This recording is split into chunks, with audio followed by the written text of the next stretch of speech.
interview, only to find himself facing off against a host who seems determined to make headlines at any cost.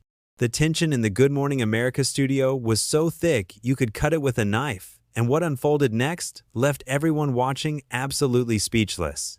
Before we dive into this explosive confrontation, make sure you hit that subscribe button and drop a comment below telling me what you think really went down here. Tom Hardy had arrived at the Good Morning America studios that morning, expecting the usual promotional circuit interview. His latest film was generating Oscar buzz, and his publicist had assured him this would be a straightforward chat about his craft and the movie's themes. What he didn't anticipate was walking into what felt more like an interrogation than an interview. Michael Strahan sat across from him, that familiar television smile plastered across his face. But there was something different in his eyes. Something that suggested this wasn't going to be the pleasant conversation Hardy had prepared for. "Tom Hardy, everyone," Strahan announced to the cameras, his voice carrying that practiced television enthusiasm. "Thanks for joining us this morning." "Thanks for having me," Hardy replied, settling into the chair with his characteristic quiet intensity. He was dressed simply, a dark jacket over a plain shirt, his posture relaxed but alert. "So let's jump right in," Strahan said, leaning forward slightly. "Your new film deals with some pretty heavy themes: addiction, family trauma. I have to ask, how much of this comes from personal experience?" Hardy's eyebrows raised slightly. It wasn't an unusual question for an actor, but something in Strahan's tone felt invasive, probing in a way that went beyond professional curiosity. "Well, as an actor, you draw from various sources?" Hardy began carefully. "Life experiences, observations, research. It's about creating something authentic for the character." "But come on, Tom," Strahan pressed, that smile never wavering. "We've all heard the stories about your past, the struggles with substances. Surely this role hit close to home." The shift in the room was immediate. Hardy's jaw tightened almost imperceptibly, and his eyes sharpened. "I think you're confusing personal growth with exploitation, Michael. My past is something I've been open about when it serves a purpose, not when it serves ratings." Strahan chuckled, but it sounded forced. "Hey, I'm just asking the questions our viewers want to know. You're a public figure. People are curious about what makes Tom Hardy tick." "Are they?" Hardy's voice remained level, but there was steel underneath. "Or is this more about what makes Michael Strahan's interview memorable?" The tension was building, and you could see it in every line of Hardy's body language. His hands, which had been casually resting on the chair arms, were now still and purposeful. This wasn't the relaxed promotional interview either man had expected. "Look," Strahan continued, seemingly oblivious to or ignoring the warning signs. "You've made a career playing tough guys, anti-heroes, characters on the edge. I'm just wondering how much of that is acting and how much is the real Tom Hardy coming through." Hardy was quiet for a moment, and in that silence, you could feel the entire studio holding its breath. When he finally spoke, his voice was calm but carried an unmistakable edge. "The real Tom Hardy is someone who respects the craft enough to prepare thoroughly, someone who takes his work seriously, and someone who expects the same level of professionalism from the people he works with, including interviewers." Strahan's smile flickered for just a moment. "I think we're getting that professionalism right now, aren't we? This is what good television looks like, real conversation between real people." "Real conversation," Hardy repeated slowly, as if tasting the words. "Is that what you call this? Because from where I'm sitting, it feels more like you're trying to create a moment that doesn't exist." The cameras were still rolling, capturing every micro-expression, every shift in body language. The producers behind the cameras were probably thrilled. This was the kind of unscripted television that generates clips and headlines. But Hardy wasn't playing along with the game. "I think our viewers appreciate honesty," Strahan said, his tone becoming slightly more defensive. "They want to see the person behind the performances." "Then maybe you should try asking about the performances," Hardy shot back, his voice still controlled but with an undertone that suggested he was rapidly losing patience. "About the months of preparation, the research, the collaboration with directors and fellow actors, instead of fishing for personal drama that has nothing to do with the work." Strahan leaned back slightly, perhaps finally recognizing that he had pushed too far. But instead of backing down, he doubled down. "Well, when you put yourself out there as an actor, especially in roles that deal with such intense subject matter, don't you think it's fair for people to wonder about the connection?" Hardy's response was immediate and sharp. "What I think is fair is for journalists to do their homework, to ask questions that serve the audience's understanding of the craft, not their appetite for gossip. What I think is fair is for morning television to elevate the conversation instead of dragging it down into the gutter. The words hung in the air like a challenge, and suddenly Strahan's practiced television demeanor began to crack. For just a moment, Strahan's mask slipped, and what emerged wasn't the polished television personality millions of viewers knew, but something rawer, more defensive. His jaw tightened, and his eyes flashed with something that looked remarkably like wounded pride. "Look, Tom," Strahan said, his voice losing some of its manufactured warmth. "I've been doing this for years. I know how to conduct an interview. Maybe the problem isn't with my questions. Maybe it's with someone who can't handle a little scrutiny." Hardy's expression didn't change, but something shifted in his posture. He sat back slightly, his hands folding together with deliberate calm. "Scrutiny," he repeated, the word dripping with quiet disdain. "Is that what you call this fishing expedition?" "I call it journalism," Strahan fired back, his voice rising just enough to indicate he was losing his composure. "Real questions for real people, not some sanitized publicity nonsense where we pretend celebrities are above normal human curiosity." "Normal human curiosity," Hardy said, nodding slowly as if considering the phrase.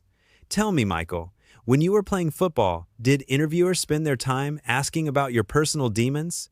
Or did they focus on your performance, your preparation, your contribution to the team?" The comparison clearly stung. Strahan's face darkened, and his carefully maintained posture became more rigid. "That's completely different. Football is about statistics, about measurable performance. And acting isn't?" Hardy's voice remained infuriatingly calm, which only seemed to agitate Strahan more. "Every choice an actor makes is measurable. Every moment on screen is a result of specific preparation and technique.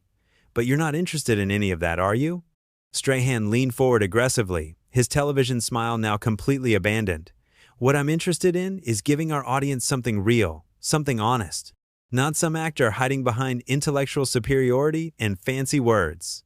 "Intellectual superiority?" Hardy repeated, and for the first time there was the hint of a smile at the corner of his mouth, but it wasn't a pleasant one. "That's an interesting way to describe basic professionalism and respect for one's craft." "Don't patronize me," Strahan snapped, his voice sharp enough that several crew members visibly flinched. "I've earned my place at this desk. I've worked for everything I have." "Have you?" Hardy asked quietly, and the two words carried more weight than a shouted accusation. "Because from where I'm sitting, it looks like you're trying to build your reputation by tearing down someone else's." The accusation hit its mark. Strahan's face flushed, and his hands gripped the edge of his desk. "You think you can come in here and lecture me about my job? You think because you've done a few movies, you understand television?" "I understand respect," Hardy replied, his voice never rising above conversational level, which made his words all the more cutting.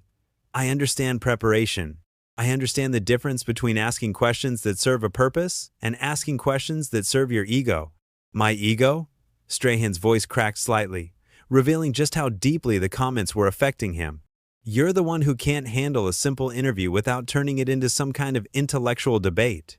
Hardy tilted his head slightly, studying Strahan with the kind of intensity he brought to his most complex characters. "Simple interview, is that what you call this ambush? Because I came here to discuss a film, my craft, the work that dozens of people poured their hearts into. Instead, I find myself dealing with someone who seems more interested in creating controversy than creating understanding." "Controversy sells," Strahan said, and immediately looked like he regretted the admission. "I mean, engaging television requires real emotion, real conflict." "There it is," Hardy said softly, and his voice carried a note of something that might have been disappointment. "Controversy sells. That's what this is really about, isn't it? Not journalism, not serving your audience, but manufacturing drama for ratings." Strahan tried to recover, his media training kicking in automatically. "That's not what I meant. What I meant was that our viewers connect with authentic moments, with real human interaction." "Real human interaction?" Hardy mused. "Like attacking someone's personal history to generate a reaction? Like trying to provoke an argument where none existed? That's your definition of authentic?" The questions were delivered with surgical precision, each one designed to expose the hollowness of Strahan's justifications. And it was working.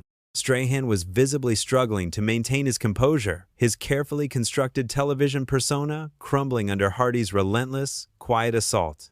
"I don't have to justify my methods to you," Strahan said, his voice tight with barely controlled anger.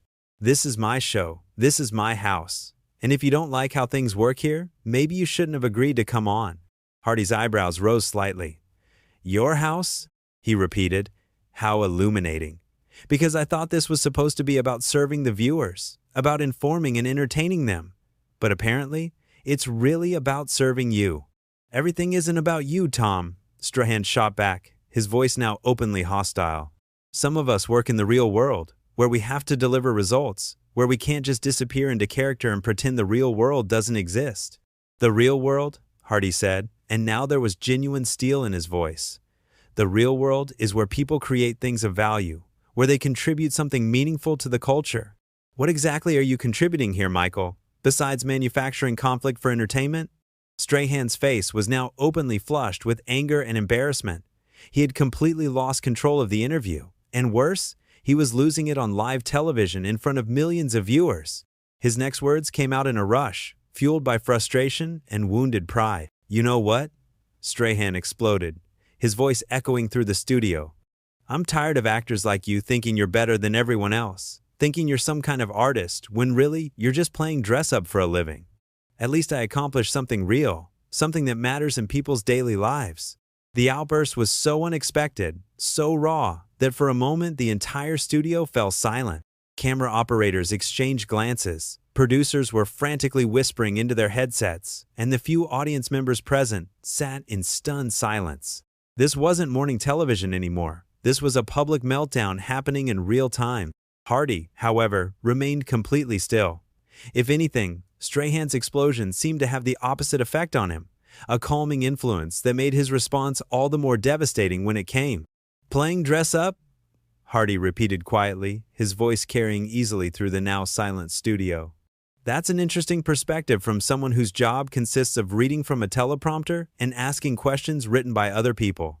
Strahan's eyes widened, realizing too late that his emotional outburst had given Hardy all the ammunition he needed. "That's not, I don't just read. I conduct real interviews with real impact." "Real impact?" Hardy nodded thoughtfully. "Like this morning, you mean? Is this the kind of real impact you're talking about?" "Because I have to say, Michael, if this is your idea of conducting an interview with real impact, I think you might want to reconsider your definition of both real and impact." The words were delivered with such calm precision that they felt like physical blows. Strahan was now visibly sweating, his carefully styled hair beginning to show the strain of his emotional state. "You think you're so clever?" Strahan said, his voice shaking slightly. "Sitting there with your calm little responses, acting like you're above all this. But you're not fooling anyone. You're just another actor who thinks the world owes him something." Hardy's expression didn't change, but when he spoke, there was a note of genuine curiosity in his voice. "The world owes me something? That's fascinating." "Because I wasn't aware I had made any demands. I came here to discuss a film, to talk about the work of talented people who spent months creating something they hoped would move audiences. What exactly do you think I believe the world owes me?" Strahan opened his mouth to respond, then closed it again, clearly realizing he had painted himself into a corner. His face was now openly red with embarrassment and anger. "I think," Hardy continued, his voice still maddeningly calm, "that you're confusing me with yourself. Because from where I'm sitting, it seems like you're the one who believes the world owes you something. The world owes you drama, controversy, moments that will generate headlines and social media buzz. The world owes you content for your show, regardless of whether that content has any value or serves any purpose beyond entertainment." "That's not true," Strahan protested, but his voice lacked conviction. "I provide a service. I inform people. I give them news and entertainment." "Do you?" Hardy asked, tilting his head slightly. "Because what service exactly have you provided this morning? What have you informed your viewers about? What news have you delivered? What entertainment have you offered beyond the spectacle of watching you lose control of your own show?" The questions hung in the air like accusations, and Strahan seemed to physically shrink under their weight. He looked around desperately, as if hoping someone would throw him a lifeline, but the crew members were all studiously avoiding eye contact. "You came on my show," Strahan said weakly, grasping for some kind of authority. You agreed to be here. I did, Hardy agreed. I came here in good faith, expecting to have a professional conversation about work that I'm proud of, work that represents the efforts of hundreds of talented people. Instead, I find myself in the middle of what can only be described as a character assassination attempt by someone who seems to have confused journalism with tabloid sensationalism. Strahan's mouth opened and closed several times, like a fish gasping for air. The complete reversal of power in the interview was now undeniable, and it was all happening on live television. But here's what's really interesting, Michael, Hardy continued, his voice taking on an almost conversational tone that somehow made his words even more cutting. In your desperation to create a moment, to manufacture some kind of controversy, you've actually revealed something much more compelling than anything you were fishing for in my personal life. What's that supposed to mean? Strahan asked, though he looked like he really didn't want to know the answer. You've revealed yourself, Hardy said simply. You've shown your viewers exactly what kind of journalist you are, exactly what your priorities are, exactly how much respect you have for your guests and your audience. And I think that's much more interesting than anything you could have dug up about my past. The studio was now completely silent, except for the hum of the cameras, which were still rolling, capturing every moment of Strahan's humiliation. You've shown them that you're willing to ambush a guest who came here in good faith, Hardy continued, his voice gaining momentum. You've shown them that you're more interested in creating drama than delivering information. You've shown them that when challenged on your methods, you resort to personal attacks and emotional outbursts rather than defending your journalism with facts and professionalism. Strahan looked like he wanted to disappear into his chair. His earlier bravado was completely gone, replaced by the look of someone who had just realized they had made a terrible mistake in front of millions of people. Most importantly, Hardy said, leaning forward slightly, you've shown them that when someone refuses to play your game, when someone won't be bullied into providing the drama you're looking for, you don't have a backup plan. You don't actually know how to conduct a real interview. The words were delivered with such devastating precision that you could almost see them landing like physical blows. Strahan was now completely deflated. His entire persona collapsed. I think, Hardy said, sitting back and checking his watch with deliberate casualness, that our time here is probably better served if I leave now. Unless, of course, you'd like to try asking me about the film I came here to discuss, though I suspect that ship may have sailed. He stood up slowly, his movements deliberate and controlled, and began to remove his microphone. The action was so final, so definitive, that it seemed to break the spell that had fallen over the studio. Tom, wait, Strahan said desperately, his voice cracking slightly. We can start over. We can talk about the film. Hardy paused in removing his microphone and looked directly at Strahan for a long moment. When he spoke, his voice was quiet but carried clearly through the studio. Michael, I think you've already told your audience everything they need to know about both of us, and I don't think there's anything left to say. With that, he finished removing his microphone, placed it carefully on the chair, and walked off the set with the same quiet dignity he had maintained throughout the entire confrontation. Behind him, Strahan sat in stunned silence, the cameras still rolling, capturing every moment of his complete and utter defeat. The interview that was supposed to be a routine promotional appearance had become something entirely different, a masterclass in how true professionalism responds to manufactured drama, and how integrity can triumph over sensationalism even in the most hostile environment. What did you think of this explosive confrontation? Did Tom Hardy handle this the right way, or should he have taken a different approach? Drop your thoughts in the comments below